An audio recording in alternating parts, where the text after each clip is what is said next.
This week at NASA. After almost 6 months aboard the International Space Station, Expedition 25 Commander Doug Wheelock and flight engineers Fyodor Yurchikhin and Shannon Walker landed safely in their Soyuz spacecraft on the steppes of Kazakhstan. The trio launched to the ISS in June. Left behind aboard the orbiting complex were Expedition 26 Commander Scott Kelly and flight engineers Alexander Kaleri and Oleg Skropochka. The 3 other members of the Expedition 26 crew, Dmitry Kondratyev, Paolo Nespoli, and Katie Coleman, are scheduled to launch to the station from the Baikonur Cosmodrome in Kazakhstan on December 15th. This is turning out to be a little more complicated from an analysis standpoint, and it doesn't lend itself to a very easy answer. STS-133 will now begin no earlier than December 17th. That moves Discovery's possible liftoff for the International Space Station from a November 30th, December 6th launch window. Technicians at the Kennedy Space Center's Launch Pad 39A have completed repairs to the shuttle, but program managers say they want more time to test and analyze whether it's now safe to fly, or additional modifications are needed. What happened on the first time we loaded the tank is when that first bending moment started on the stringer, a crack appeared along one of the feet of the stringer, and the stringer basically cracked on the other side in an overload condition and popped out about 1/2 inch. Program managers will meet again before deciding whether to target a launch date within the new 4-day window that ends December 20th. 3, 2, 1. Stage 1. Liftoff. The SpaceX Corporation has reached a milestone in commercial spaceflight. SpaceX's Dragon spacecraft has been granted a license by the Federal Aviation Administration to re-enter Earth's atmosphere on its return from space.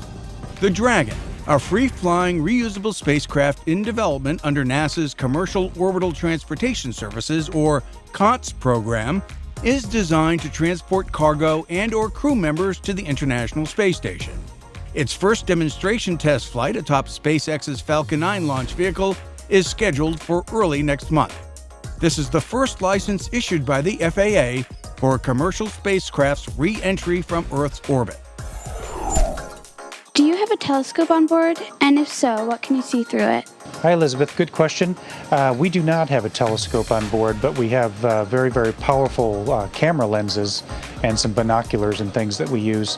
Students from 2 D.C. area middle schools got answers to their questions about life in orbit from International Space Station astronauts Doug Wheelock, Shannon Walker, and Scott Kelly in a special event held at the U.S. Department of Education in Washington. How is food on Earth different from food in space? The main difference between food on Earth and food in space is so much of what we have up here is dehydrated. Hosted by Education Secretary Arnie Duncan and NASA's Associate Administrator for Education, astronaut Leland Melvin. The live 20-minute hookup with the 3 Expedition 25 crew members in space helped celebrate International Education Week. I want to thank you guys so much for taking the time to spend with our students. Again, this is just fascinating. I look forward to this so much each year. A series of tests conducted inside the Glenn Research Center's 10x10 supersonic wind tunnel could help further routine and efficient access to space. The Combined Cycle Engine Test Series is meant to demonstrate how the CCE can smoothly transition from turbine to scramjet power. Showing that this so-called mode transition is possible may boost the future use of highly efficient air-breathing propulsion as a less costly and more efficient method of sending vehicles into space. This new method of going into space should be more cost-efficient because the traditional method with the space shuttle is expensive. With air-breathing propulsion, we'll be able to reduce the launch vehicle costs with more airport-like operations. Astronaut and Cleveland area native Mike Good made a series of appearances in his hometown.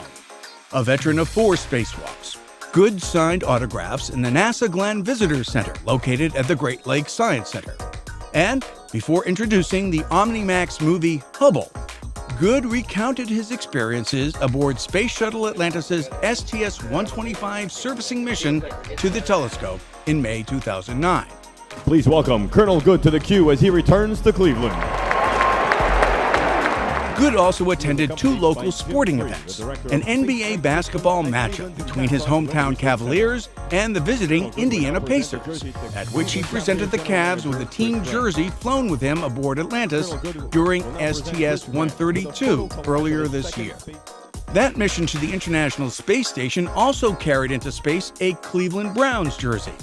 Good presented it at the Browns-New York Jets game to a local student athlete who suffered a severe spinal injury playing high school football last year.